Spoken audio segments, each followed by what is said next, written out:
Okay, well, welcome everybody. My name is John Lang. I'm with the International Boundary Water Commission. I'm the area operations manager for the Nogales field office, and I'm co-chair of the Southeastern Arizona Citizens Forum, along with Ben Mosques. Ben, can you introduce yourself? Yes, I'm Ben Malia, president of the Santa Cruz River, native of Santa Cruz County, and co-chair for the Citizens Forum. Welcome, everyone. Okay, and so we have some board members, and I'd like to have the board members introduce themselves. And just as a note, we have opened up for a new section of the board members that Frankie has put the QR code and the link on the screen there. So if any of you would like to apply, or if you know anybody that would like to apply, please follow that and put an application in. So board members. I'm Tim Grover. I live in Tubac, retired from the water industry in Colorado. Nogales Garcia, I'm with several groups. I'm in this committee, citizen committee for USIBWC. I recently joined the city of Nogales as public works director. And I'm with Ben, with Friends of Santa Cruz River, and another 5 groups. My name is Brian Vanderboot. I'm a resident of Tubac for almost 40 years. I work with River Watch with Friends of the River, and also I am very active in the Tucson Cactus Recycling Society. I'm primary member with the kind of wastewater engineering division.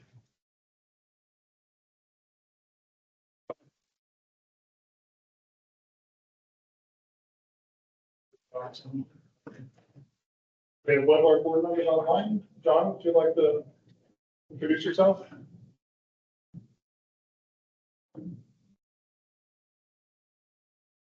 Yeah, maybe not.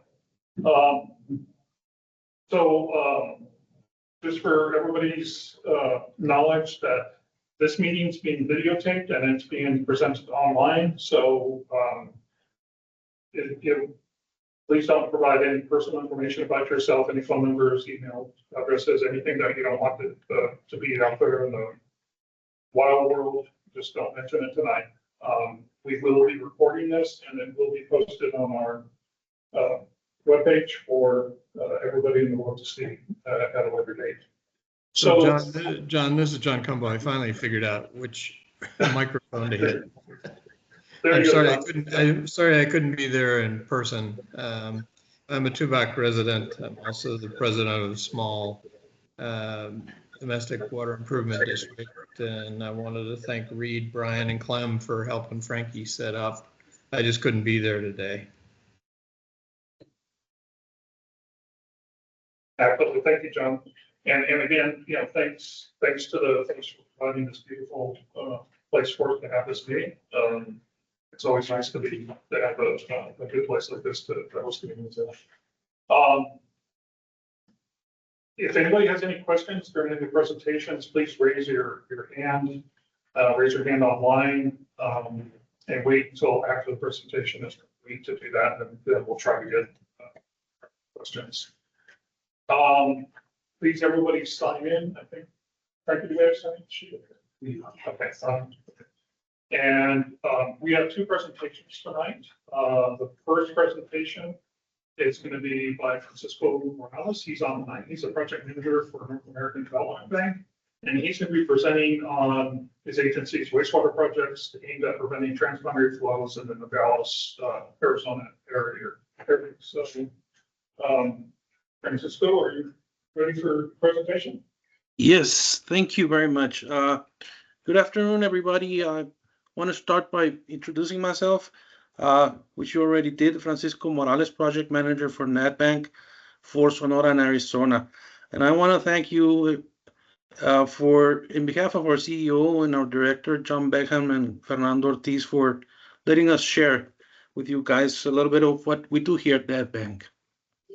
That said, it's a little bit longer than expected, this presentation. So I'm going to maybe rush into the first part of it to get to the specific projects. So next slide, please.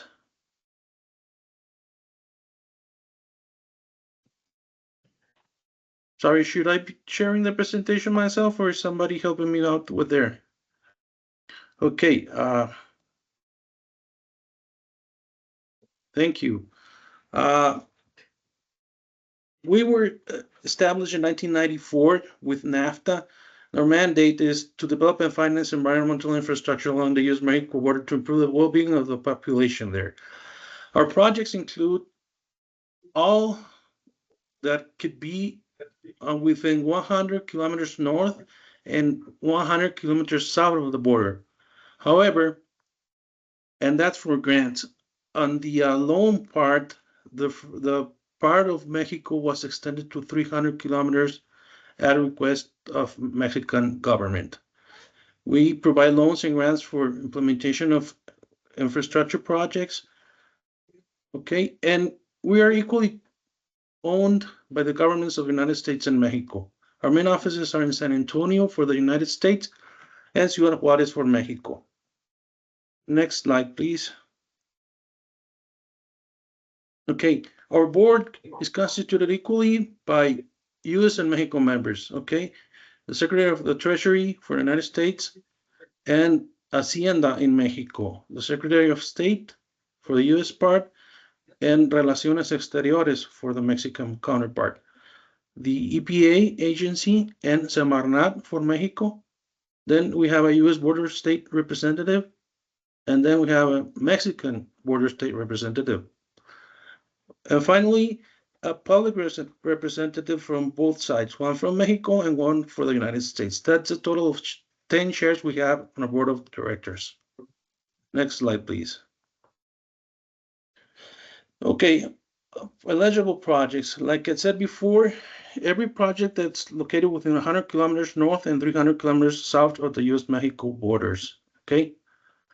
There's, on the United States, 41 counties in 4 states that fall within that area. And for the Mexican border, there's 220 municipalities in 6 states. Total populations are 6.34 million for the United States size. And for Mexico, it's 16.41 million people included there. Next slide, please. Okay, eligible sectors. And this has been just growing a little bit. And we want to remain, and I highly want to mention here that most of our projects are being water and wastewater. We do have, however, solid waste, air quality projects, sustainable energy, sustainable cities now, and sustainable production. All that within climate change, we have actions for mitigation and adaptation to it also. Next. Okay, certified projects. What have we done? Since we were constituted, we have certified 30 projects for Arizona. 25, sorry, for Arizona and 30 for California. 14 projects for New Mexico and 85 projects for Texas. Okay, on the Mexican side, we have 39 projects for Baja, 38 projects for Sonora, 35 projects for Chihuahua, 10 projects for Coahuila, 12 projects for Nuevo León, and 27 projects for Tamaulipas. That sums up to 323 projects with a total investment of $12.3 billion till now. Next. Okay, how are we seeing those projects? Like I said, most of the projects we do are water and wastewater infrastructure, okay? And all those 233, 187 projects are constituted by water and wastewater projects.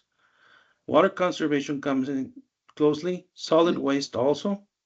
Solar energy now is something that's being strongly reinforced, air quality projects also. And then we have the remaining others. Next. Okay, how are we doing in Arizona? Arizona has had 25 projects that have been certified and financed by the bank. 25, all of them have been completed and are in operation. Those include 19 projects for water and wastewater, 2 for water conservation, 1 for solid waste, and 3 for solar energy. And they're distributed in the communities of Bisbee, Douglas, Gadsden, Nogales, Patagonia, Picture Rock, San Luis, Sierra Vista, Somerton, Tombstone, Tucson, Whetstone, Wilcox, and Yuma counties. I imagine you're going to put attention to Nogales. You guys have 4, and that's $63 million that have been disbursed there. Next. What are our impacts in Arizona? Okay. 5.44 million gallons a day of new or improved wastewater treatment capacity. 52,583 acre-feet a year in water savings in irrigation districts. Now, our new fund, the Water Resiliency Fund, is mostly going to be now, and that's a new one, and it's going to be focused on the Rio Grande region, but there's going to be also something coming our way, for that matter, on agriculture or irrigation side. Then we have 37.6 megawatts of installed solar energy generation capacity, okay, and 1 sanitary landfill expanded. Next one, please. Okay, the participation within Arizona. For the area that most of you guys work out in Nogales, well, we have Douglas, Bisbee, Sierra Vista, Patagonia, Nogales with 1 wastewater and 1 water project and 3 wastewater projects. However, I see people from Santa Cruz and the surroundings, so Patagonia has had 2 projects of wastewater and 1 with solid waste project. Okay. Next, please. Okay, this is just a graphic depiction of the projects we have done there. The Nogales International Wastewater Treatment Plant, Davis Mountain Air Force Base in Tucson. Next, please. Okay, since you're neighbors, what have we done in Sonora? We have had 40 projects certified and financed. 33 of those 40 projects have been completed and are in operation. And we're going to see on the projects under development some part that will get us to that 40. Okay, 18 projects are for water and wastewater, 6 solid waste, and 7 air quality projects, among the most important. We have Agua Prieta with 4 projects. Then we have Nogales with 7 projects. Only you guys are outnumbered by San Luis with 9 projects and Hermosillo with 8 projects there. Next slide, please. So the impact on Sonora has been 82 million gallons a day of new or improved wastewater treatment capacity, 5 sanitary landfills constructed, 1 sanitary landfill expanded, and 1 open-air dump site closed. Approximately 3 million square meters of street paved or rehab to reduce vehicular dust, a new border crossing, and 567.5 megawatts of installed solar generation capacity. Okay, also 70 low-emission buses in circulation there. Next, please. The participation in Sonora, and you can see, I'm going to focus to Nogales. It has 1 water project, 2 wastewater projects, 1 combined project for water and wastewater, 2 solid waste projects, and 1 air quality project. Next, please. And this is the impact. The buses for Hermosillo, some air quality project in Puerto Peñasco, street pavement falls within that. A project in Agua Prieta, Naco also for improvements. San Luis, solar park in Orejana, and the Los Alisos wastewater treatment plant, which we're going to see later on this presentation. Also the trucks for the Nogales solid waste project. Next, please. Okay. This is the core projects under development. This is what's gonna interest in everybody, and this is what this is about. Next slide, please. Next slide, please. Okay. This is a combined project, Nogales Southwest Colonias. I'm hearing a lot of echo. Are you guys hearing okay? Okay, this project we just finished the Estadio lift station upgrades on this one. Total project cost is $10.5 million, and B funding is for 5.3. Okay, Conagua, SEA, and Omapas have to put the other 5.2 million. They are behind on that on the water side projects, but they have put in some improvements on the Estadio pumping station. We have some hookups that have been done by them also. And well, we have some wastewater collection lines also installed on that project. Next slide, please. Okay, you can see there's some of the wastewater at the left, and the right is the Estadio pumping station, which we had some retrofitting of the pumps there. They were old pumps with out-of-date monitoring system and some electrical upgrades that needed to be done. They have right now finished that project with B funding. So that's gonna give more reliability to Nogales on sending flow to Los Alisos wastewater treatment plant instead of the Nogales International wastewater treatment plant. Next slide, please.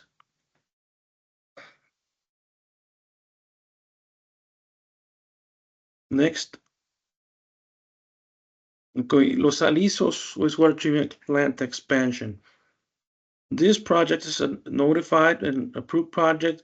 However, Mexico went through, because we have right now a pause on beef funding, so we haven't been able to actually disperse any or access any money from EPA for this project. So Mexico went ahead and started retrofitting and putting the equipment in module 3 so they can take that plant from 220 liters per second to 330 liters per second, and that way they could send more flow south instead of going to the Nogales International Wastewater Treatment Plant. Okay, total project cost is estimated at 2.5 million, and B funding is 1.25 million for that one. However, since Mexico is doing all the investment, they requested a match credit, so we may be able to use those funds in other projects that are still pending. Next slide, please. Okay, here's a graphic depiction of what is going on here. The white part on the drawing on the right is what was the original part, and all the blue parts are the new equipment that is being put in there. There's one additional reactor, one additional sedimentation basin. There's some upgrades on the electrical controls, on the motor control center. We have some expansion on the wastewater treatment, on the sludge treatment facilities. Some new pumps at the when on the intake. Next slide, please. Okay, there's another project that involves Colinas del Sol and Colonia Bellavista. This is the wastewater collection network and also a new wastewater treatment plant. As of now, the water there is just flowing out of the streets. It is not reaching any body of water still, but because there hasn't been a connection of the hookups on the housing to the network yet. So this is a pending project. This is one we're working for. We hope to have it certified for 2026. It has an estimated cost of $5.5 million with a net bank funding from BEEF for $2.75 million. Next slide, please. Okay, this is an aerial view of the area. Next slide, please. Okay, the town of Mascareñas. We have a project there for the wastewater collection system and the wastewater treatment plant. We need to do this because all the water there flows to the Santa Cruz River eventually. They do not have treatment. The only thing missing here is the land for the wastewater treatment plant. Everything else is ready to go on this project.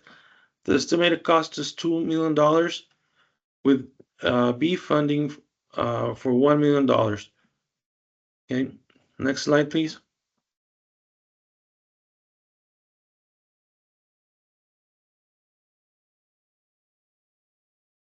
Okay, that's an aerial view where the wastewater treatment plant is going to be next to the river. Next slide, please. Okay, this is a project that flows to the Oso Wash and then to the Santa Cruz River, but Joaquin is going to talk more about that. We have 2 wastewater treatment plants there, and there are scheduled, and there is a project for having those plants diagnosed and rehabbed, okay? This is an estimated project that it's going to cost $3 million. It has $1.5 million on B funding, and the other 1.5 has to come from Mexico. Okay, we're estimating that we're going to improve 1.7 million gallons a day there, and we're going to eliminate inadequately treated wastewater into the Oso Wash. Lomas de Anza has a fair quality right now. Puerta de Anza is downstream, is the biggest one, and it's starting to be exceeded on the treatment capacity. So this is one of the projects we need to hurry on. But again, we're still pending on funding being released from EPA. Next slide, please. This is just the aerial view. Joaquin is going to show us with more detail this. Next slide. Again, there's the location of the wastewater treatment plant. They all discharge to the Oso Wash and then eventually are tributary to the Santa Cruz River. Next slide. Okay, relocation of Arroyo Los Nogales collector. This collector has some parts that are complicated, some are within a wash and within the Arroyo Los Nogales, to say exactly, and some are under private property. So this has to be relocated.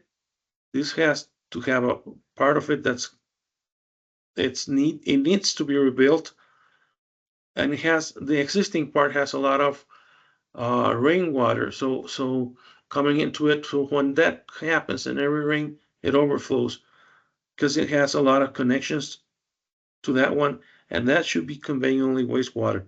So the new part of the new location is going to be only for wastewater, so we don't get that overflow there. The project cost is estimated at 1.5 million, and this will have funding because there is a match credit of entirely beef 1.5 million. Okay. The potential for eliminating discharges here. Okay, sorry. Can you go back, please? The potential for wastewater discharges eliminated here, it's 2.64 million gallons a day. Okay, next slide, please. And you can see there, the blue line, it's where it actually goes through, and the new is gonna be the red one. So we need to get that part of the collector out of private property, and especially get rid of those stormwater hookups that it has, so we don't have the overflows of the wastewater collector when it rains. Next slide, please. Okay, Ruiz Cortines collector rehabilitation. This project has a component that has already been built by SIDURT. by the state of Sonora. There's still some pending there, and it's some gates and some flow meter that are actually gonna divert part of the water for this collector to the Estadio pumping station so it could be pumped back to Los Alisos. So anyways, the estimated project cost is 2.5 million. Okay, it does not have NatBank funding right now because most of it was done by, like I said, SIDURT. So we're just missing those components that might get some funding from Mexico or from us still, but it is intended to be finished by Mexico. Next slide, please. There's the path that it follows. I imagine you were all aware of Ruiz Cortines collector because it has been going for some time under construction now. Next slide. And finally, we have the Nogales downtown wastewater collection system rehab.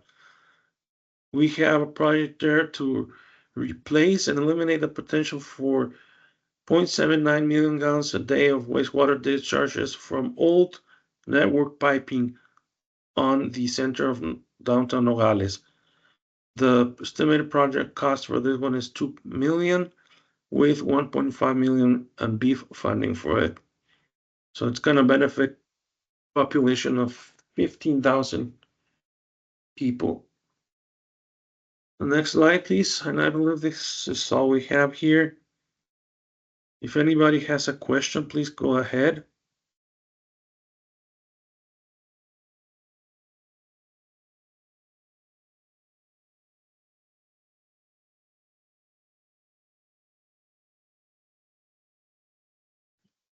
Presentation. Oh, Fred does. I have one. Just go.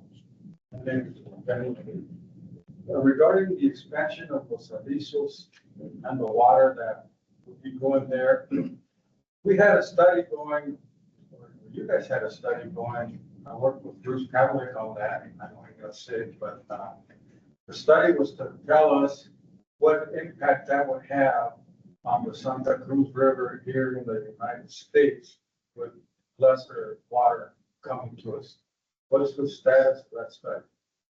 Okay, good question. There's actually a request for an expansion to a module 4 in Los Alisos. However, because of that study and that impact it might have downstream for water that's not going to be sent that way, it is still to be determined. The study, it's already finished by EPA. It has not been published yet. It has not been put up for comment. My understanding on our meetings with EPA, it is okay for module 3. There's no significant impact coming out from there, but we need to balance if we're gonna have another stage on module 4, because that has to be done when there's more wastewater coming into the system for new housings so that we could maintain that balance. And that's what we're gonna try to do there. Always make sure that you're gonna have the amount of water needed down there. When can we expect that to be published and up to the public? I know the draft has been finished. That is a fact. I do not know when EPA is gonna publish that for comment, but it should be coming out soon. Thank you. You're welcome.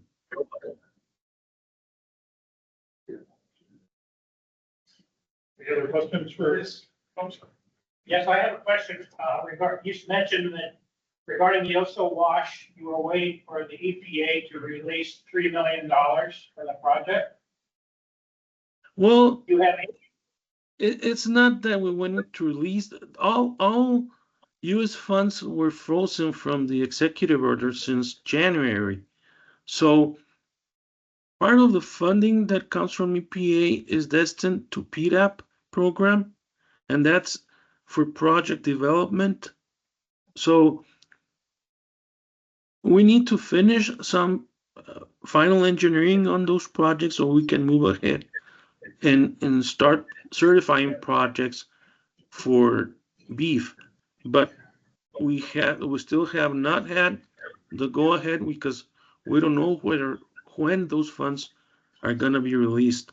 Tijuana had some released on a memorandum of understanding that was signed 3 weeks ago. So we hope we're gonna have the same path here in Nogales and we're gonna be next. But still, I cannot assure that because it depends on EPA and the new administration. Well, I understand that. So the situation would be until the funds are released and the project moves forward, the community can expect to receive semi-treated and untreated raw fluid into the state of Arizona flowing from those colonias up on the hill. Yes, if we delay, the more we delay, that's gonna be more of a concern. You're right.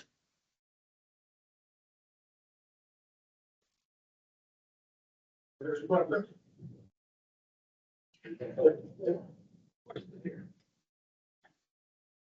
So are you continuing to issue building permits for that area of Sonora, of Nogales, Sonora? Or have you halted because you don't have the infrastructure to deal with the effluent that they're generating currently? Can you repeat that question, please? I didn't get it fully. Sure. You know, so over here, you don't have the capacity to treat the sewage, you can't build. So is that what's happening in Nogales, Sonora? Are you halting construction in that area? Or are you continuing to expand in that area? Well, how could I address that question? The international wastewater treatment plants allows Nogales to send 434 liters per second to be treated in the United States, okay? However, Nogales has exceeded that by approximately 80 to 90 liters per second. With this new module in Los Alisos, they're gonna be able to fall short of what they are allowed. So they are gonna be able to send more water to Los Alisos, and they're gonna do it. They're already underway with the startup procedure for that plant. They have already water flowing into that plant. However, there's the side that you also mentioned here that if it's a lot of water that Mexico sends back south, then there might be an impact on the river downstream on the United States side. So it has to be, carefully discussed at the national technical committees. It has to be agreed upon. And right now, the capacity has been expanded for Mexico to treat more water. The United States also has some rehab in progress. But anyways, the concern right now is gonna be focused on the small water, the wastewater treatment plants on the Oso wash. Okay? Because Los Alisos is eventually gonna be not that of a problem as we speak. We consider what's going on and also wash it a problem. And apparently you don't have the infrastructure to deal with the effluent that's being generated from the houses that are already there. So my question is the city of El Sonora not allowing more building happening in that area until the wastewater treatment plant can be resized to the area for what they need? At some point, the contractor needs to be, the contractor pays for this. The solution can't always be to look to the United States. Contractors making money, the people who own this land are making money, everybody's making money, but they're looking to the United States to pay for their wastewater treatment facility. In the meantime, we're having flows into the United States and the state of Arizona charging from this area. Is somebody going to stop and say, wait a minute, you can't do this? I'm not talking about the main line, I'm not talking about the main thing, I'm talking about post.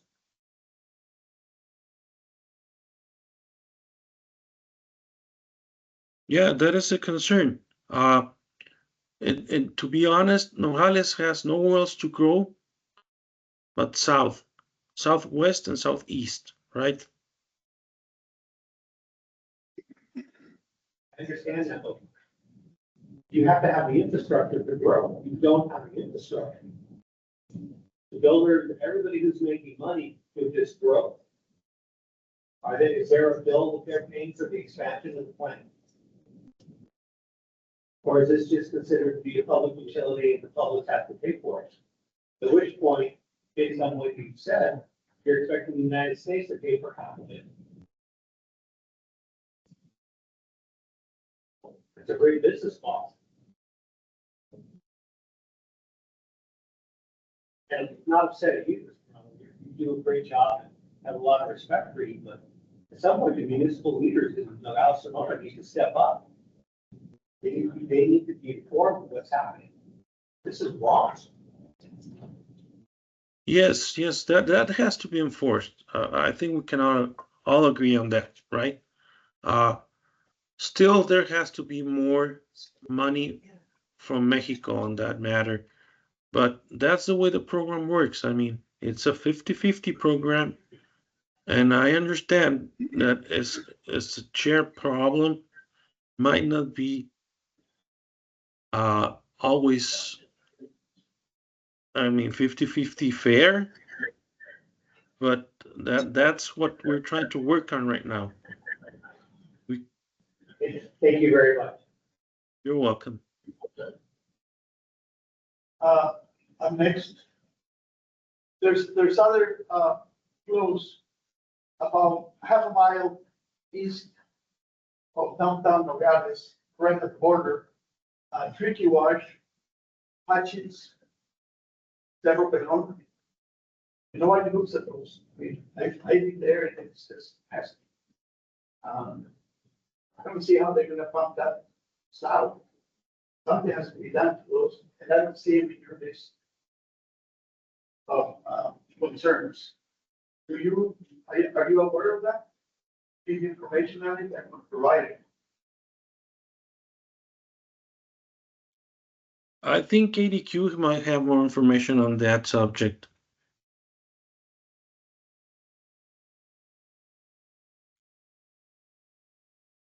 Now, what do we do from here?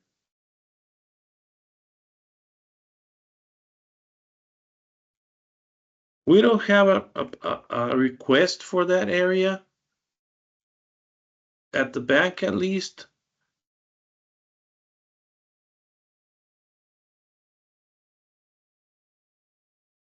So I think I can chime in a little bit for the answer part of that is the NAVIC provides money for capital improvements, but they don't provide money for operations and maintenance. So what we've seen over the years is capital projects are built and especially in Mexico and sometimes in the United States, the local communities don't have the resources to provide proper operations and maintenance. And that's one of the issues you see at Tricky Wash at East Street and Escalona Canyon. It's an operations and maintenance issue where those lines go up and angles get put with sediment or trash, etc. And so we work with our counterparts, the other federal counterparts who then deal with SELA. The city of Nogales, Arizona provides a service for us. They actually have a person that controls that area and will generally report whenever he sees a fugitive flow. And so that it starts the ball rolling and trying to get it prepared. But there's times when the OMAPAS, who's the local operating utility, doesn't have the personnel or their trucks that clean, tractor trucks that clean that sort of thing are down for maintenance and they don't have money to get repairs, things of that nature. So that's an ongoing problem. It's the operations and maintenance and the funding of that. And that's something that some different entities have been looking at trying to solve that issue. How to make sure that when infrastructure is built, it's operated properly so that that investment will last the expected lifetime and it will minimize events like this with transboundary.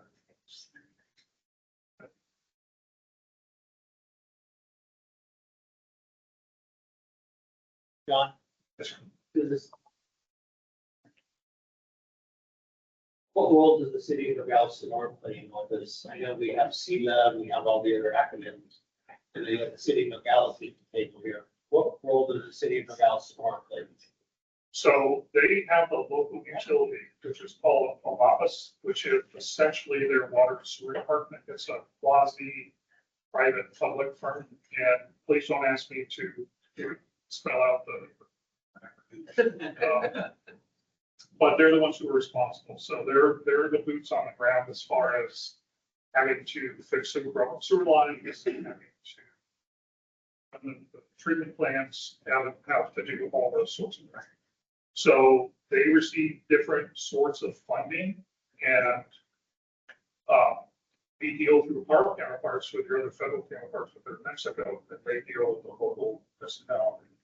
And it's been an ongoing issue with not only in Nogales, Sonora, Sonora, and some other different areas. The same theme that we keep on seeing over and over again is there's a lack of operations and maintenance plan to perform these functions. Nogales, Sonora has anybody that's local or been interested in areas know, has grown quite a bit in the past 10, 15 years. And their capacity for dealing with all the new issues and all the new flows that they're generating with the aging infrastructure or infrastructure that is subpar, or flood controls issues that are they're using the sanitary sewer system as a combined stormwater sewer system, which is not designed to do, so that creates more problems. So there's a lot of issues over there that are being trying to be worked through from different entities.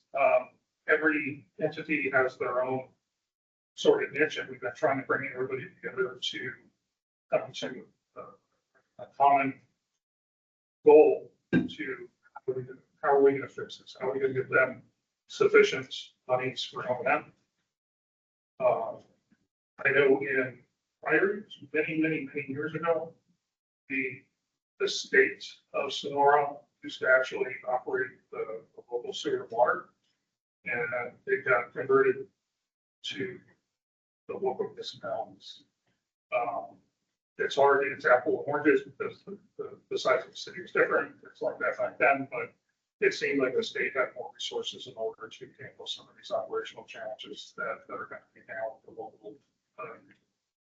So hopefully that helps you.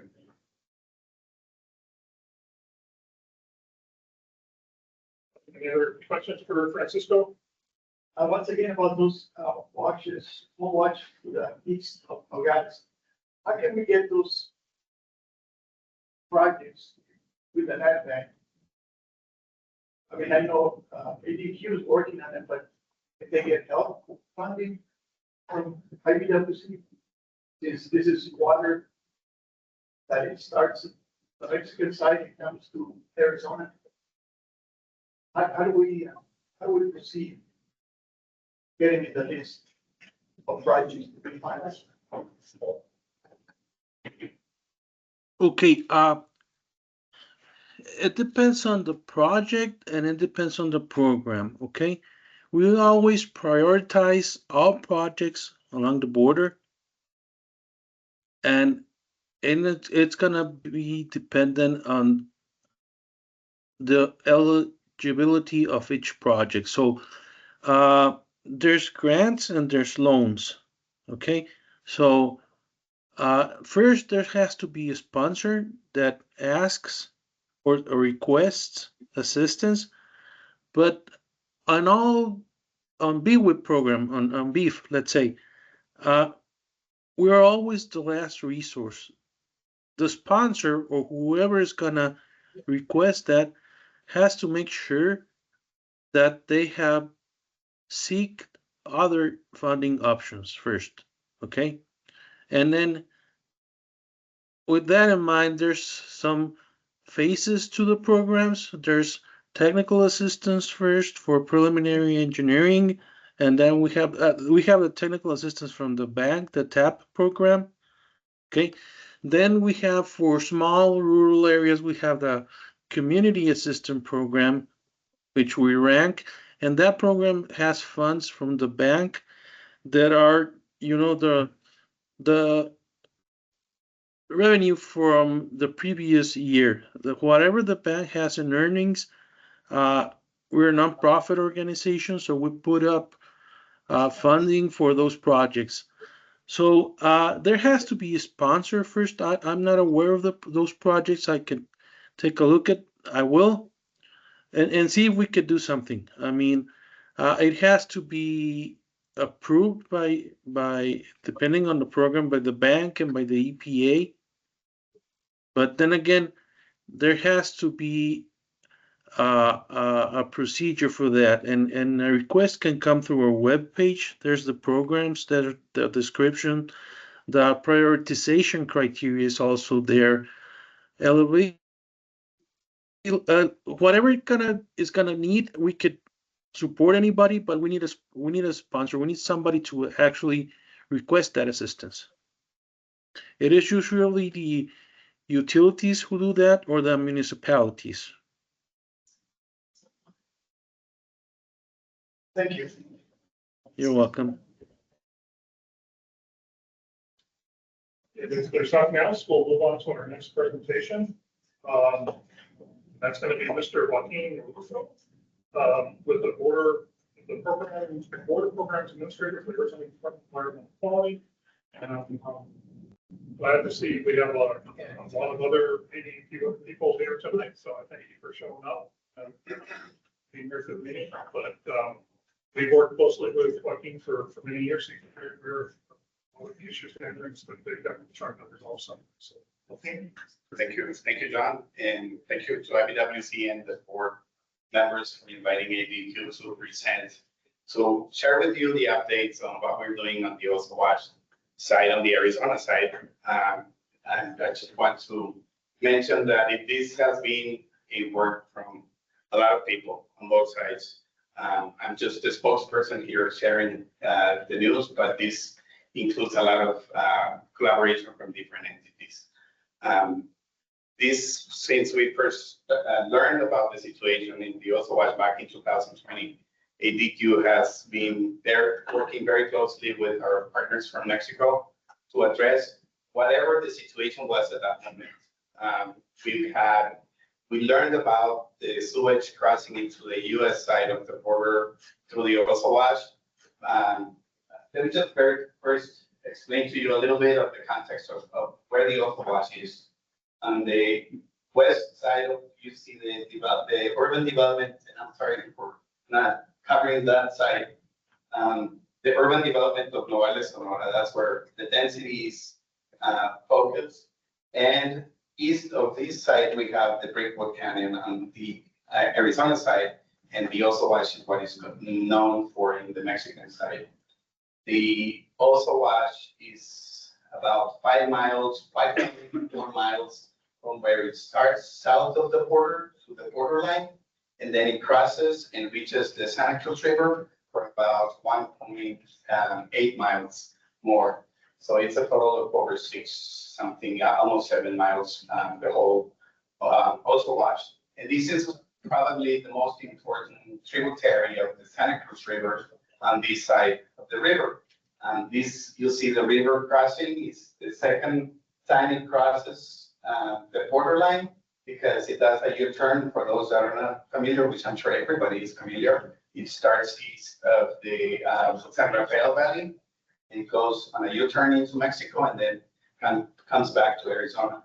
So again, it's important to mention that once it crosses the US side of the border, 1.8 miles, and then it reaches directly the Santa Cruz River. So like the importance of ensuring that the water quality that crosses into the US is good, so it reaches directly into the Santa Cruz River. The next slide, please.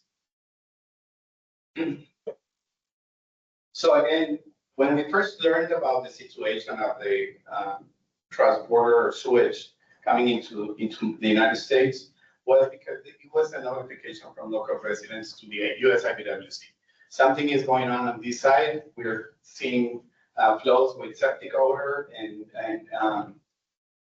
and they didn't look good. It is not good. So we needed to learn or to know what was happening on the Mexican side. So next slide, please. We have a couple of photographs here just of the different times that we've been notified of this issue. I'd like to mention that the ADQ has with IBWC and other partners from both sides of the border a WhatsApp group that immediately, and it started back in 2020, immediately when we are notified, any agency that is notified of a cross-border sewage flow coming from Mexico, and Mexico is part of that group, they immediately have to respond in terms of what is the action plan.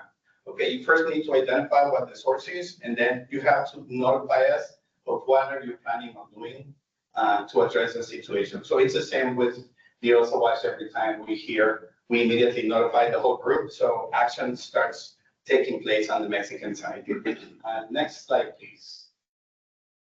So when we first researched about what was going on in Mexico, like Francisco mentioned, we learned that there were 2 wastewater treatment plants south of the border. In 2020, there used to be a lot of exceedances for the first wastewater treatment plant here, whose capacity is 0.7 million gallons per day. But it was receiving more than 1 million gallons per day. So those exceedances were not entering the wastewater treatment plant, and they were flowing directly into the also wash. So what Mexico did is they interconnected both wastewater treatment plants to be able to address the flows that were being received for treatment.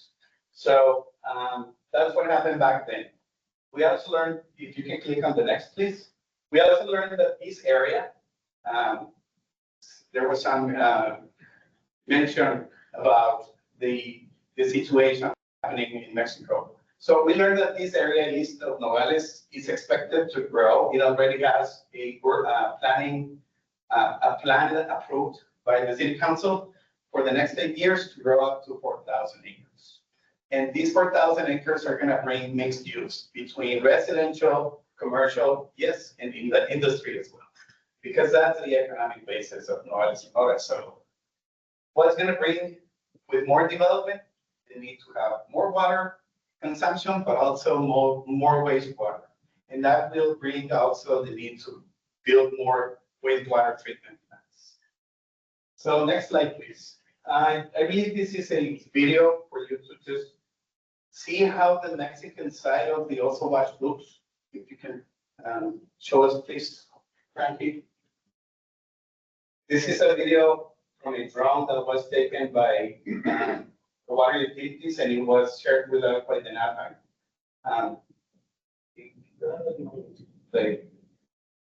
I hope it works because it's very illustrative to see what the conditions of the Mexican side of the also watch look like.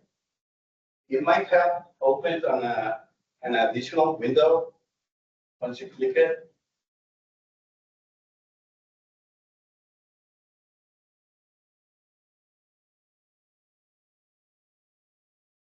If it doesn't work, that's fine.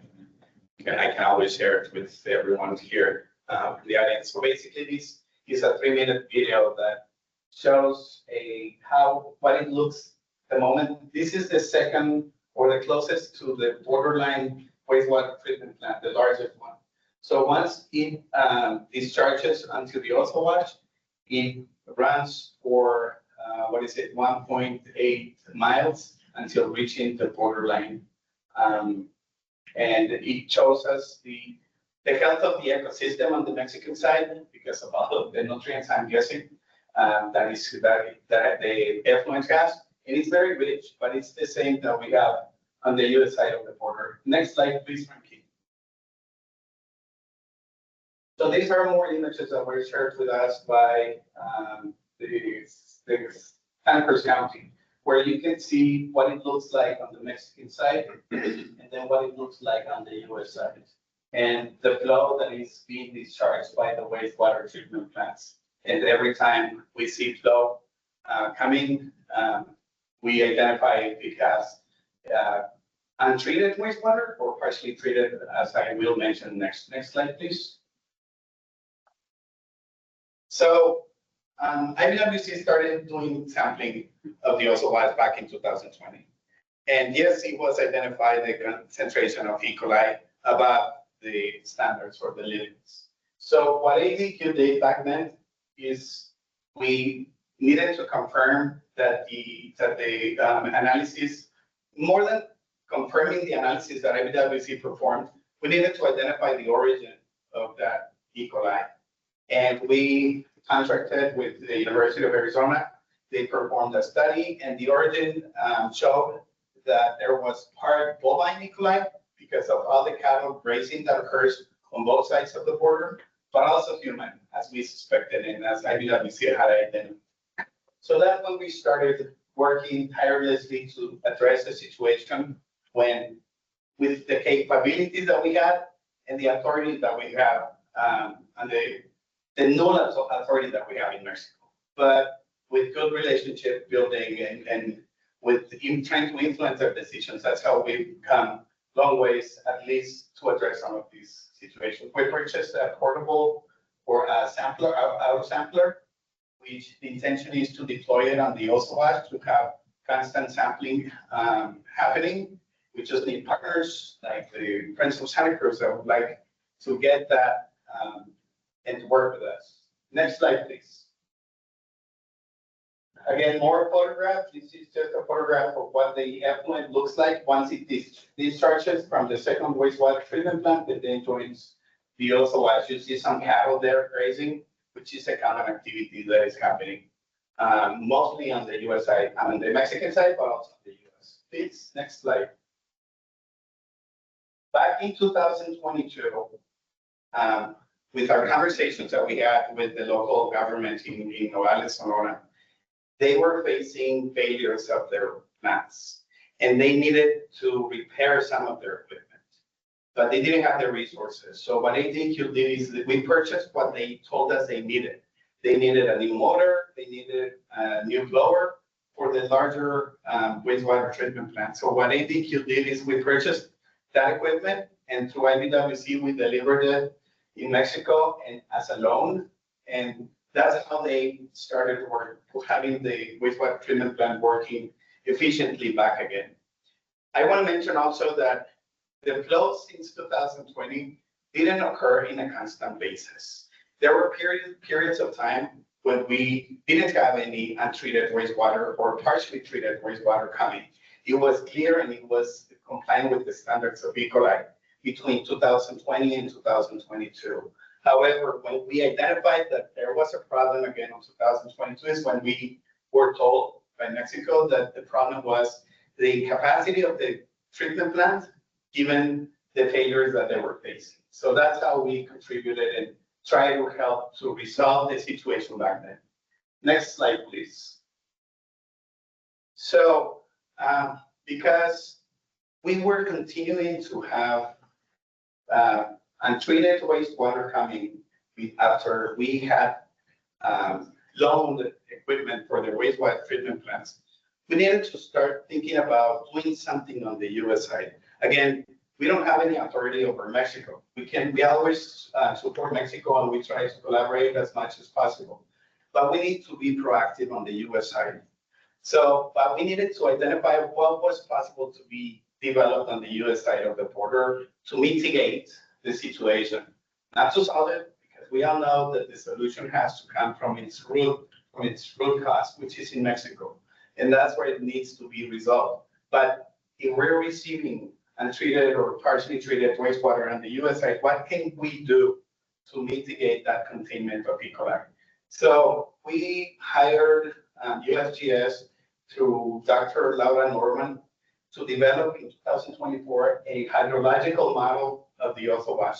The intention of this model was to identify feasible sites under the premise of possible developing nature-based solutions. We needed to focus on nature-based solutions and not this major great infrastructure to be built on the US side. First of all, because we needed to have the lowest impact possible on the environment. We needed this type of low impact infrastructure, but also in terms of operation and maintenance, we needed to have the least cost involved in operating and maintaining this nature-based infrastructure. So the model identified feasible sites. It looked at percolation and infiltration components of the whole watershed, which the majority of the watershed is in the Mexican side. It looked at sedimentation or sediments that are being transported, and it looked at the topography and also the rain events year long, not only during monsoon, but year long, to identify. So this model also provided a couple of options of sites where to locate nature-based solution in the sense of rock gabions or rock infrastructure. That would be, I always get confused between retain and detain. That would retain the flow, but it will also allow the flow to be exposed to the UV rays, which help alleviate the bacteria or eliminate the bacteria. So we're looking at that. And next slide, please. We have recently started collaborating with the Sonoran Institute on a study that they are also doing, and they got funding for. And this study will identify at this beginning stage what is needed on the Mexican side of the border in terms of these two wastewater treatment plants. What are their current conditions, and what needs to be done in order to improve those conditions? So we have a effluent with the best quality coming into the US side of the border. So we're collaborating with that, and I'm sure Luke or Francisco can expand on that effort if anyone wants to know. Next slide, please. So again, this work is not a one entity work. It needs collaboration from both sides. We continue working and collaborating with Mexico because we know that for the issue to be resolved, it needs to be resolved from the Mexican side. We can develop just as much as possible, but it will just mitigate the problem. It will not resolve it. Next slide. So in summary, what is the current situation? And this addresses Cruz's question about the growth and the treatment capacity of Nogales. No, the growth exceeded the services provided or the current infrastructure, at least for the Osawash. And I'm going to refer only to the Osawash. The local authorities in Nogales kept on approving connections to the wastewater treatment plant without realizing that it will come to a moment that we're right now, that it's overexceeded and they don't have the capacity to treat.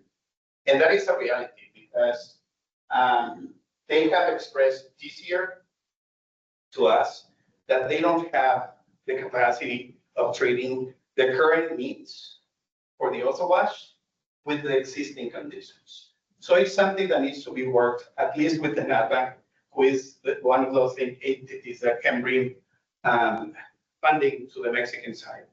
And that's what we're aiming at. So next slide, please.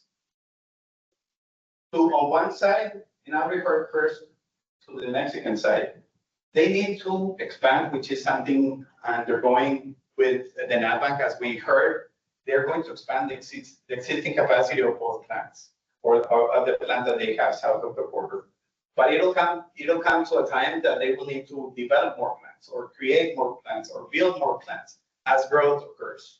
That is definitely a solution that needs to happen. And also, as experts have shared with us, it's not only the wastewater treatment plant which will resolve the situation. They need to complement this infrastructure with nature-based solutions. On the Mexican side, because that's where the largest portion of the watershed is, we can do our part in the US, but the largest portion of the watershed is on the Mexican side. And in the meantime, what we're doing is we started working very closely with the county of Santa Cruz, with the city of Nogales, to start designing what needs to be built on the US side of the border. What type of infrastructure, nature-based solutions we can build to then go and knock on doors and get funding to build or implement these projects. With this, I end my presentation. I'm open to any questions. Do you know, do they charge any kind of tap fees to developers down there when they build these homes? businesses, do they have, the United States, that's very common. You have tap fees. For treatment, the wastewater. So what happens usually in Nogales, Sonora, is the developers of the residential areas, they own the plants. Once it's finalized with all the urban services, then they pass it over to OMAPAS. And that's when they start applying fees to the wastewater treatment. So they, yes, the short answer is yes. So that, you're talking about, now you're talking about rates. Right. They charge, well, the For rest, treatment, that wasn't your question? well, do they charge tap fees as well? Because the developers build the treatment. Right, They turn them over. Right. The city. Right. But the city does not maintain. yeah, that's the reality, correct. You're right about that.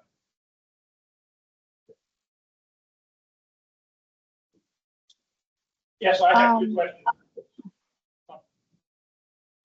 Somebody else? Sorry, go ahead. Thank you.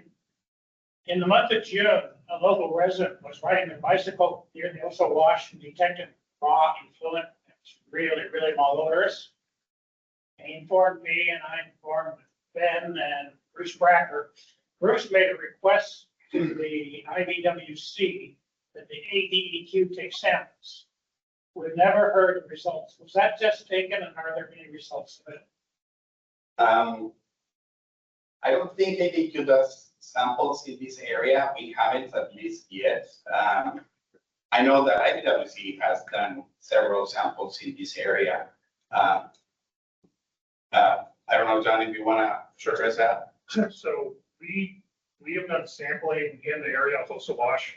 The sampling we do is running in our own laboratory, which is not a certified laboratory. So we do sampling more for awareness, more than for science type purposes. We don't have a mechanism for funding, sending those samples to a compliance laboratory. That doesn't. So we can provide sampling. We can provide, as we've done in the past, we've done some characteristic sampling there, but we've always ran that in our own laboratory, which is not certified. So those results are, they're good results, but they're not certified results. So whenever we want to take action with Mexico or any official action, those samples have to be certified samples, whether they take it by IBWC, the ADQ, by Santa Cruz County, by the city of Nogales. If they're certified results, they have that very important behind them. Process control will let us know, yeah, the water smells, it looks dirty, yeah, it's full of E. coli. So it gives us that. And then with that information, we can contact Mexico and we can explain to them what we've seen. And in that particular instance, we did contact our counterparts or federal counterparts who contacted local utility. And essentially we were told that what Joaquin just explained, that the plant was overwhelmed, etc. So apparently there's varying qualities of the water that come out of that plant, depending on the loading that plant's getting or how well it's working at any one time. Sometimes dirtier, sometimes cleaner, but it's partially treated with water. I don't know if it's best bet. And I just want to add one thing, and I'll do an advertisement here. ADQ has that we haven't done sampling doesn't mean that we can't. And we have a community science alliance, which Friends of Santa Cruz works very closely with. And we can always bring community members along with our experts or scientists from the agency to take sampling and see the results of that. So we can work on that and have our coordinator come to this area. Could we set that up on a regular basis, once a month, once every 2 months?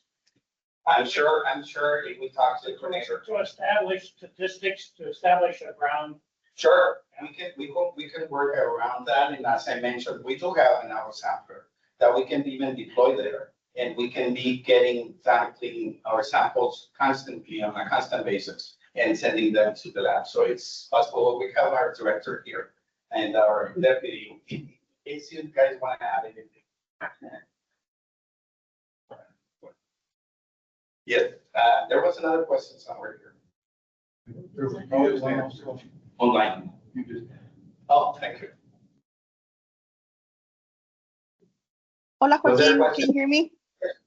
I can hear you. Okay. Hi, everybody. My name's Jordan. I work for Borderlands Restoration Network here based in Patagonia. I was just a little bit more interested in the nature-based solutions that you were talking about. We do erosion control and planting of native plant species. And we also have some partners that they're professionals in gabion building. And I just wanted to let you know, and I'll reach out to you to connect. I wasn't able to make it in person, but thank you for your presentation. Thank you, Jordan. It's great to hear you. We can't see you, but it's great to hear you. Yeah, definitely. Let's talk and partner. I know that you've been a great partner in the past with us, so looking forward. Thank you. Yes, sir. Okay, do the samples that the Friends of the River take, can those be certified? The levels that John Light was talking about? Yes, they can. Definitely. Thank you. Of course. Yes, sir. I would like to know who holds IBWC accountable to us, the citizens, because his answer sounds to me like you just kick the can down the road. I guess that is a question for academics. What was the question again? Who holds IBWC accountable to us, the citizens, because your answer to the problem that was just asked about the water Yes, sir. and that sample, just kicked it down the road. You didn't choose a solution to the problem. Well, And I understand what you're saying, don't get me wrong. Right. But we need solutions. absolutely, and we agree with you, but to answer the first part of your question, the citizens that hold us accountable, right, through your politicians. Okay. Exactly, so that's the first part. The second part is we're not kicking the can down the road.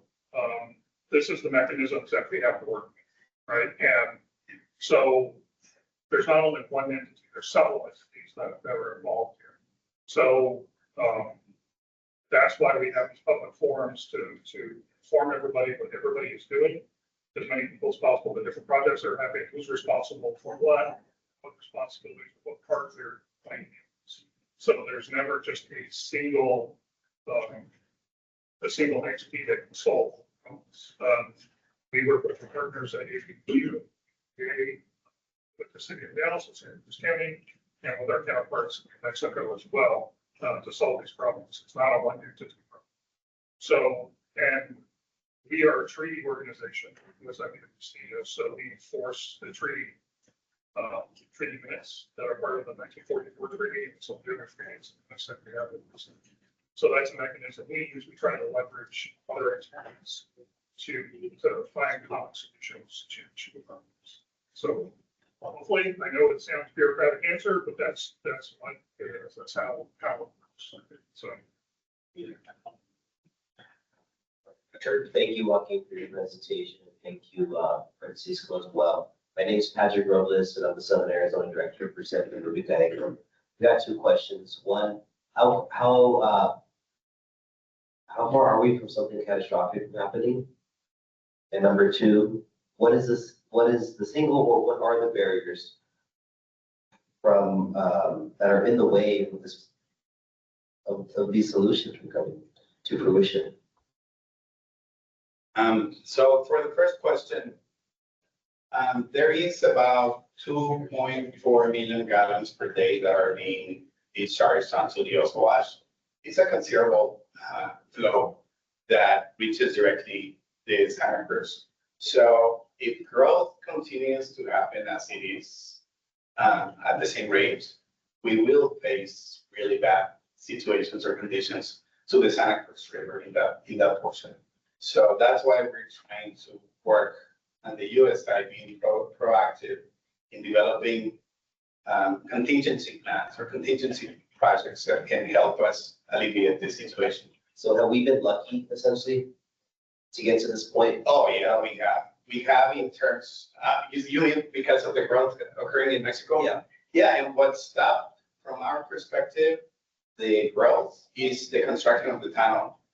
It deviated a little bit of what they were envisioning for this area, but it will eventually. That's the only place where they are expecting to grow. Okay. And what was your second question? Second, what are the barriers? And just to, it could be simple. I'm calling Ruben Gallego later today. And then when I give him an update on this meeting, what should I tell him is in the way of these solutions? So basically, I think funding is one of them. Federal funding or state funding? I'm sorry, Federal and state funding? federal and state, yes. For the US side of the border. And for Mexico is all the politics involved with dealing with the administration in Mexico, where the problem starts and where it needs to be solved. Thank you. No, thank you. Hey, Carlos Davis, Santa Cruz County Supervisor for District 1, and I was gonna ask something very similar that Mr. Crone. So the wastewater is going to the US, right? About more than a mile. How long do we have before it reaches the Santa Cruz River? And if it does, I mean, when it comes to like how many miles, how much time? And if it does, what are gonna be some of the consequences? It is reaching the Santa Cruz River at this point because of the flow, especially during monsoon season where it rains also rainwater. So it is reaching the Santa Cruz. To what extent? I don't know if Sonora Institute has identified that portion, to what extent it's contaminated, or even IBWC at that particular intersection point. So yes, it has reached this close in Santa Cruz River. Thank you. Hi, good afternoon. I'm Rosanna Galardon, Arizona State Senator, legislative district 21. So welcome to my district.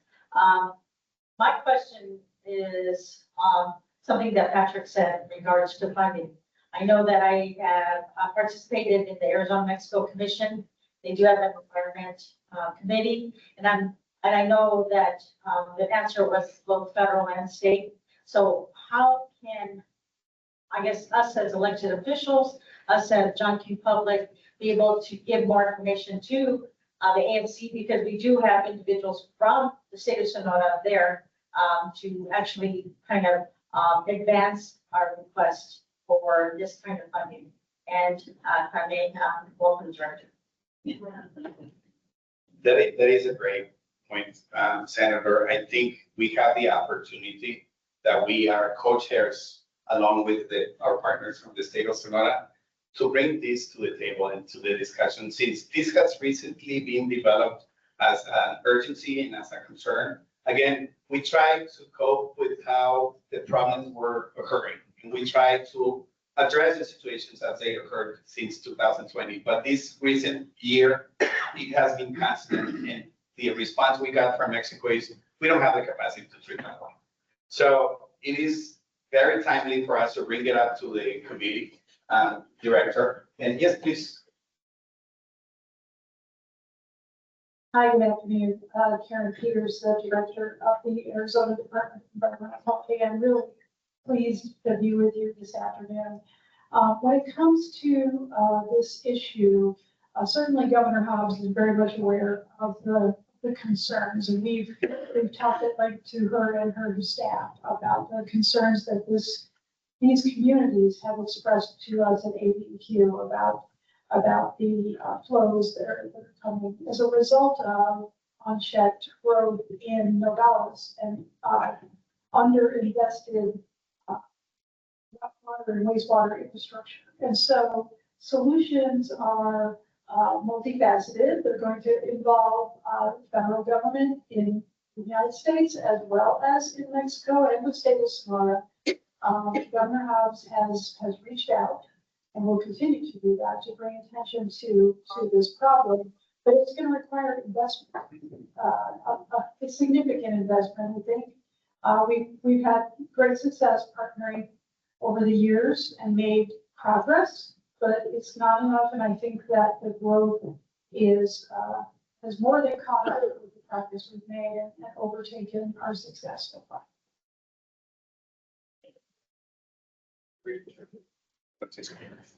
Hi, folks. My name is Luke Cole. I'm with the Sonora Institute, my colleague Francisco Zamora here.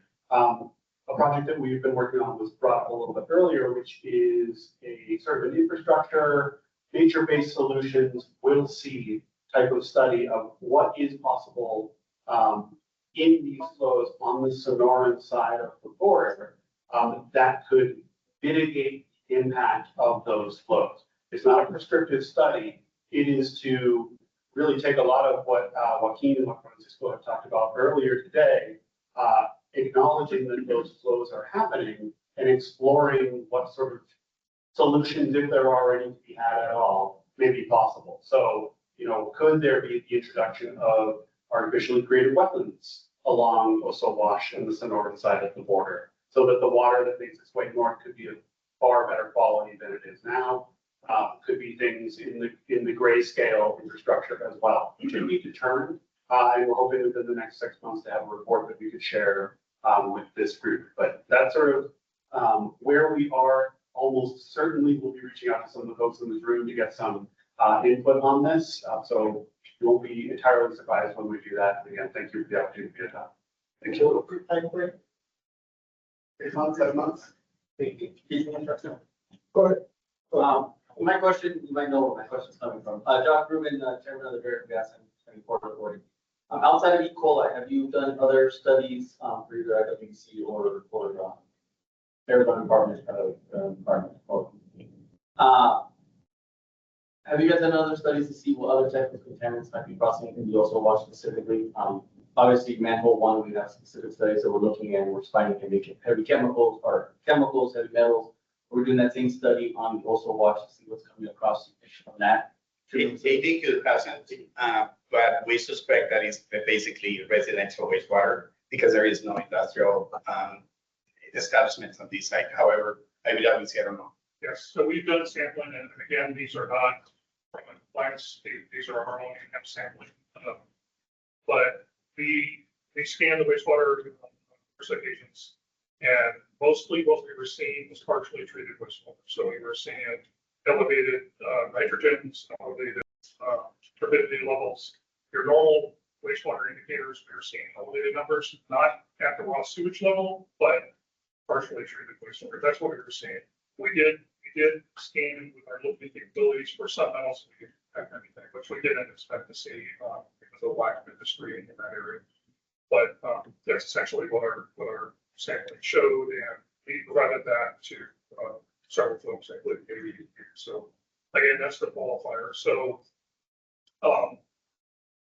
if we do a formal sampling from program with the compliance sampling, that's something that we would have to authorize within the agency itself, and then partner with the agency. But those discussions are definitely possible, and we would most likely be interested in doing something like that. It's a funding source for you. So, yes, Ben. I want to share a few things that we know because we visit Oso-Wash frequently for quite a while now. We talked about the DNA characterization of the E. coli to distinguish between bovine and human. We walked up there before we had the problem. The cattle grazing, it's always been there. The wash didn't smell. And there's a definite distinction in the smell between cattle and human waste. So if we look at we went there recently. We see bloodworms, thousands of bloodworms. It smells the minute you get out of your truck. So there's no doubt that there's still contamination, human contamination coming across the border. The smell is something that is undisputable. It can't. I mean, there's definitely human contamination there. This time we were there just a few weeks ago. The only difference we saw is that we didn't see solid wastes coming through. In other words, pieces, but and no toilet paper, but the smell is still there. The problem is even more complicated because the debris from the recent monsoon blows have built up against the wall. And we don't want to see a recurrence of what happened at Effort Canyon, where the wall was actually knocked down because of the buildup of debris, sediment on the Mexican side. The gates are never open, been there enough to allow the flow through there. apparently Border Patrol goes out there with a winch to open these when they expect flows. It hasn't happened yet that we've seen. So the debris have built up and we have a concern about the wall actually collapsing and releasing a lot of water at once. The water is reaching the Santa Cruz River. Not far downstream is the pumping station for the city of Nogales. So what could happen if the contamination increases as growth continues on that side and it continues to outrun the solution by a lot? That is a problem that concerns us significantly. The flooding there is natural, but the fact that you have a wall there and there's debris piling up against it and sediment is a ticking time bomb, the way we see it. So something needs to be done soon. We talked about nature-based solutions, and Luke, please work with us on this because we've looked at this so many times and we have a lot of ideas. On the Mexican side, especially Lomas, the answer, the solutions are almost there. It has already a wetland forming on its own right there at the source. If you don't get it at the source, it's reaching the groundwater too. So the groundwater coming across is also a concern for us because it's probably contaminated. We realize that soils do filter some of these fecal contaminants such as E. coli, but eventually the ground is saturated. You can see that upstream of Lomas de Anza, it's a dry wash. Downstream from there, and now with the other subdivision, it's a riparian area because of the high nutrients and the continuous flow. So obviously, we have altered the natural system there in a way that is good in some ways because we do like the riparian corridor. We do like the water coming across, but we don't like it being so dirty. We don't like it building a potential for a breach at the border. And it's very slippery too, because there's foam, there's slime. And so we were there once and I almost fell because of the ramp that is there. Border Patrol crosses it and puts water up on the road as well, the concrete, and it gets very slippery. So when you send crews out there, there are safety precautions that need to be taken. And we hope that working together with the Mexican government and all the entities of that government and all the entities of our government on our side can come to a solution soon because the growth and the problems are outrunning the solutions at this point. And I hope we can all come to some solution that we've got to work together on both sides. And thank you for the Cruz director because Joaquin and Claudia are really good to work with, and so are Megan Smart and all the people that certify us as citizen scientists as we collect our monitoring data every month. Thank you for the opportunity to reach that. And thank you, Ben, for always partnering with us, especially your eyes here. So thanks for letting us know about these constant situations and providing us with feedback about what's happening. You mentioned that there was a period where it was clean. That must have escaped us. Probably. At least that's what we were told. Yes, you have a comment. Good afternoon, thank you. Question, comment about John and my name is Robin Lucky, I'm president of Calabasas Alliance. We work very hard in the community, taking a look at what's going on with our scarce resources. A year and a half ago, there was an article in the USA Today that said PFAS in our neighborhood, and specifically in Arizona, with the highest in Arizona, and we're number 10 in the United States. And I wondered if you could comment on that, on any sort of remediation that is happening. And actually, I have a question, kind of the same thing. Sure. Hand it over to you as well for you about comment on. Thank you. Sure. So PFAS is something that is on everybody's radar right now. And wastewater plants, it's for the majority of wastewater plants, it's a very difficult topic. The majority of wastewater plants are biological treatments. So we take the natural environment and we manipulate it to work faster and break down waste. And we use very little other chemicals or any other processes. It's a biological process. PFAS on the land is very, very, very difficult to break down and almost impossible to break down biologically. It can be done biologically, so it's very difficult. So there's some special processes. The one advantage, if you want to see it as being an advantage to PFAS, is PFAS tends to attach to biosolids. So the majority of your PFAS is going to be in the biosolids and not necessarily in the effluent put out of the fire.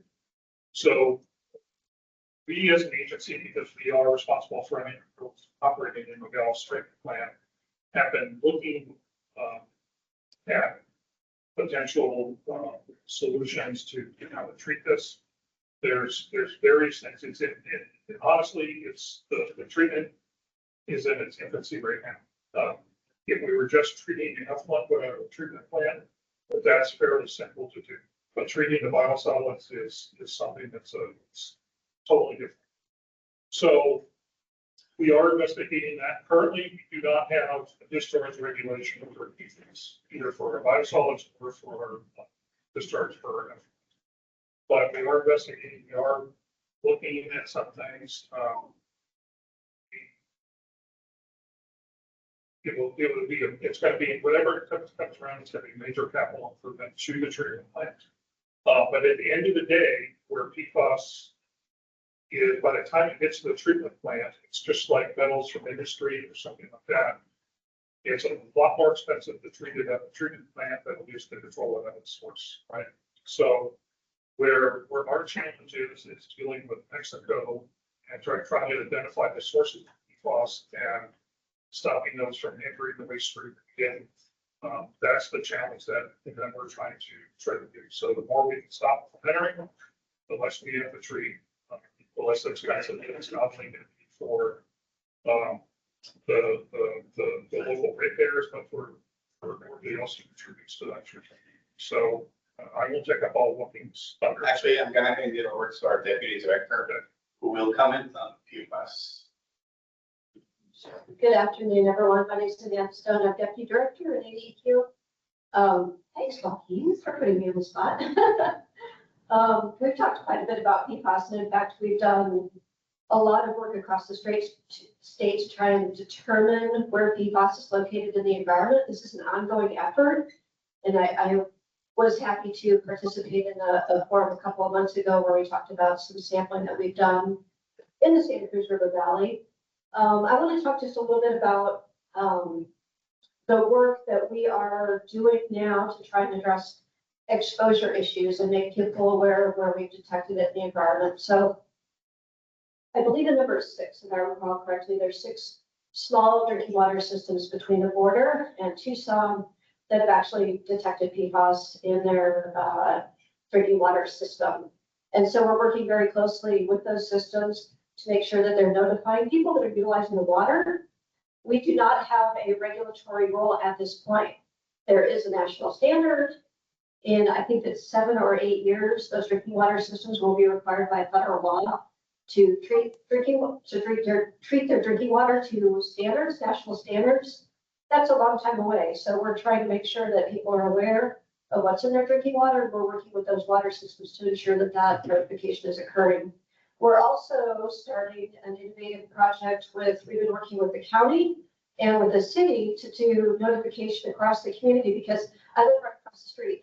So I know how many people are relying not on public drinking water systems, but domestic wells.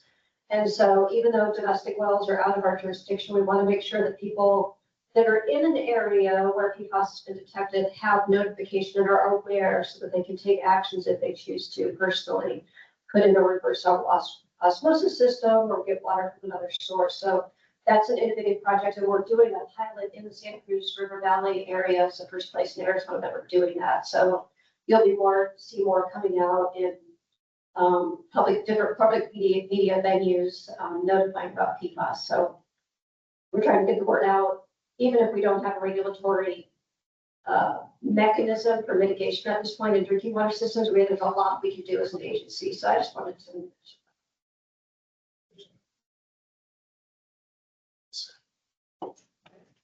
I'll speak loudly. My name is Jay Thompson, with the Howard's Alliance also.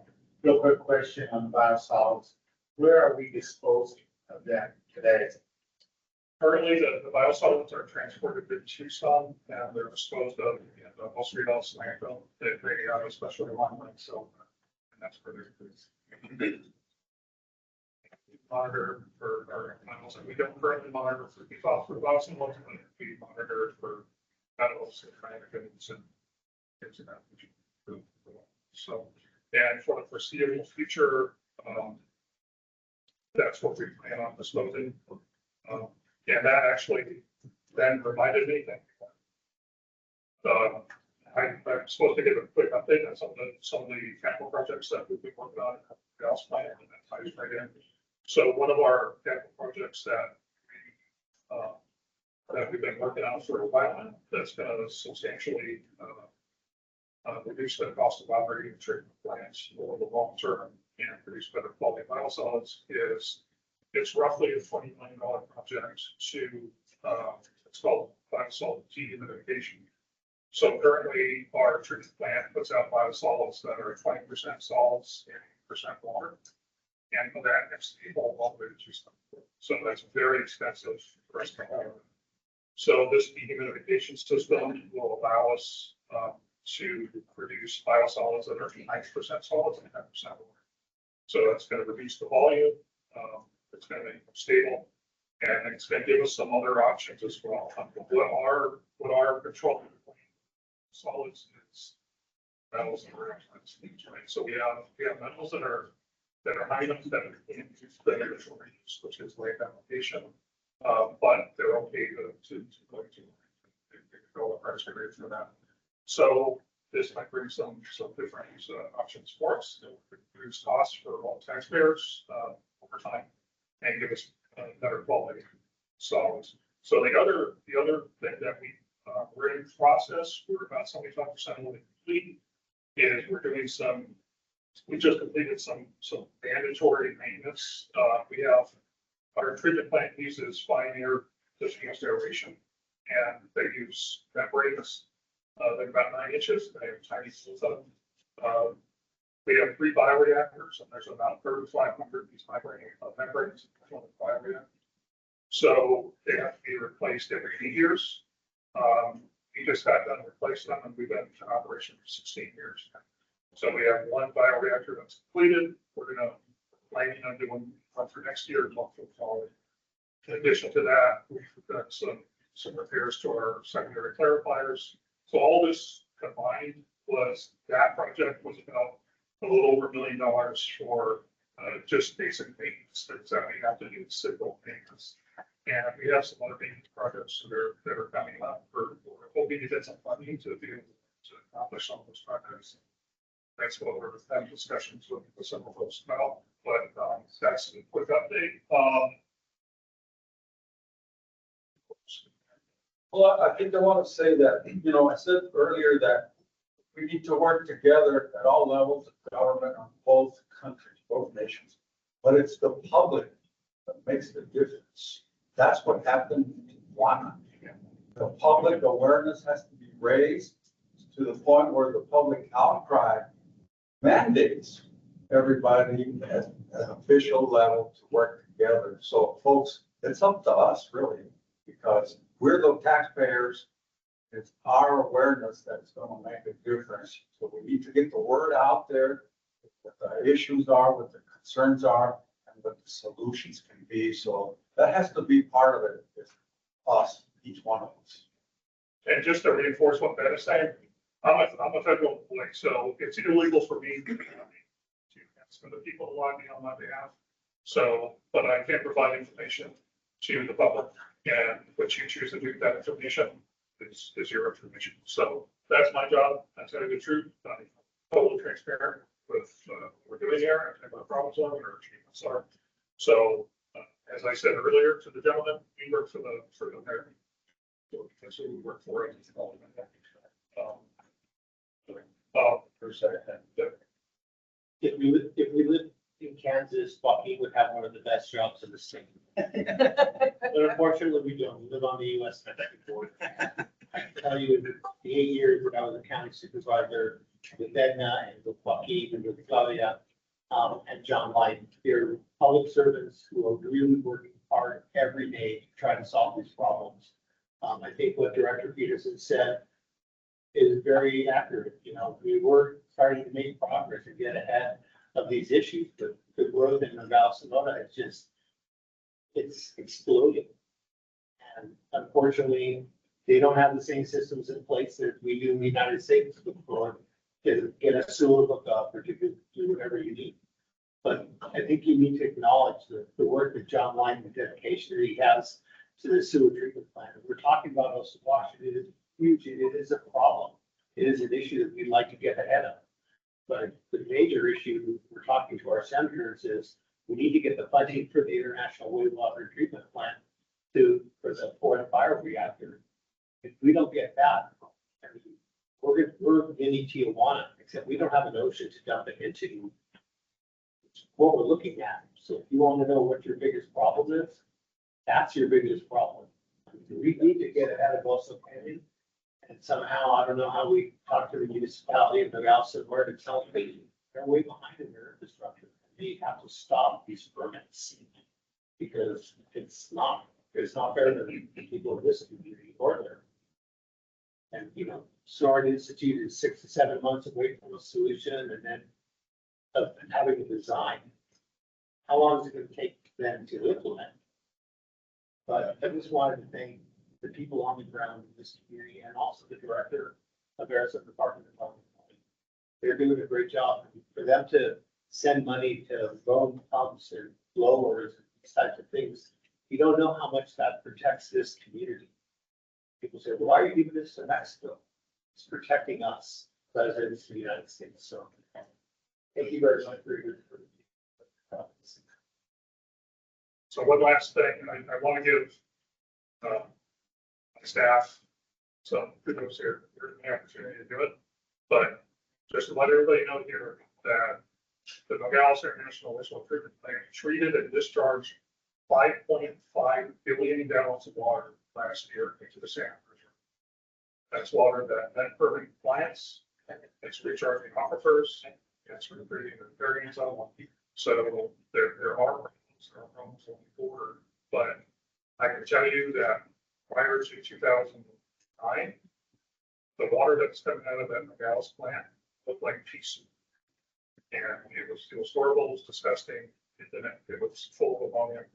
And so through the operation, it took almost 15 years to get everything lined up to build that rehabilitated plant in 2009. But since then, that water quality has been very, very good water quality. So, and the other question that I get a lot of time is why are we treating Mexico's water? Well, number one, they pay for that treatment. Okay. Number two, we get that water. So that water is recharging our aquifers and creating the river that's right behind this building right now. Take a look at if it's running right. So if it hasn't perforated down the river.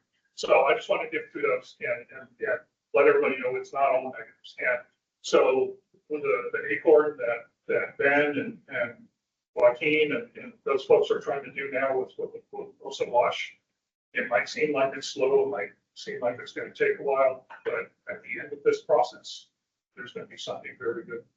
And it just takes time to get to that time, support of the community.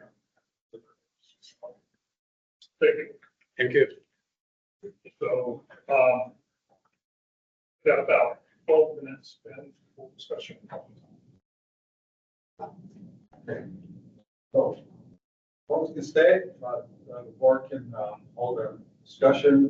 One of the things we usually discuss is our next agenda. Of course, we learned earlier, this is our last meeting for this board. So need to reapply if you want to be on the board again.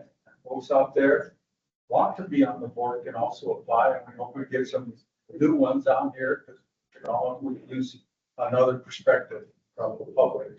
So again, it's great to have good people on the ground working from the agencies, including IBWC. And don't forget, the Sonoran Institute and all the other non-governmental organizations, we need to kick it into high gear, folks, because that's what it's gonna take, a lot of public voices concerning what our issues are here, because we're not a big community, we're not a rich community, but we can make things happen by working together. Well, somebody, Thank you, Ben. I just put a question. How many members of the council? Just curious. There's 11 seats. 11 seats. Thank you very much. is it limited to that? It is limited to. Yes, good to know. So, Bruce mentioned the fourth bioreactor, and I think you said in past meetings that right now you don't have any redundancy. Correct. So when you take down one of those basins, to replace the fusers, you don't have, you have to put everything through the other two, which overloads, right? So you really need the fourth bioreactor, and that's what you really need funding for. So what we did in this case is, because you're absolutely right, in a normal circumstance, if you have 3 bioreactors, you take down one, you do your maintenance on it, and all the flow goes to the other, or you've got a redundant. In this case, we didn't have a redundant system. Mexico, because of some issues they were having, were able to reduce their flows. So the way we accomplish this is we actually hired divers that specialize in this. Those divers had to enter this bioreactor that was active and running to replace 3,500 of these membranes while the system is running. It's higher risk, it's expensive, and it's less than optimal. We like to take it down so we can go in and inspect everything, inspect their boundary structures, things of that nature. We didn't have that opportunity. So we're hoping with the fourth bioreactor, if we get that to fruition, that will allow us to do things without getting into the risk matrix too forward. And that bioreactor project that was just done out in Flores is in the back of the room. He's assistant anyone out there. He's the one who's in charge of that project. So he did a good job with that. Shepherding that through, it ended up being a success. We got all the meters replaced. So we did well with that, but we don't want to go through that again. I assume you don't have a redundant clarifier either. No, sir, we don't. So that's part of the project, the fourth bioreactor and the fourth clarifier. Well, with that, I'd like to give thanks to the board for serving. This has been kind of a unique board. We've had a change in commissioners with this board. So thank you for serving. Thank you for the public for coming out tonight and your views. We want a free exchange of ideas and transparency here with what's happening. We're willing to take other questions. We'll try to give you an answer that's satisfactory, but can't satisfy everybody all the time, but we try. John, how about your website so that folks could issue, bring in concern folks? Sure, so breaking. Yeah, look for that. Frank, excuse me, I didn't introduce Frank. Frankie's our public affairs specialist. So, yeah, he's the guy that gets on social media for us that we do, but all things like that, things that are, I think my hair is getting a little bit too gray to deal with, and I'll say that. You can log on to the website. We got general information on there. Also, a public affairs officer for the USIBWC. So if you have any questions, feel free to email me. I can answer any questions that you need. And again, thank you to all the political figures that showed up tonight. I know there's a lot of research that showed up that the call there for things that happened.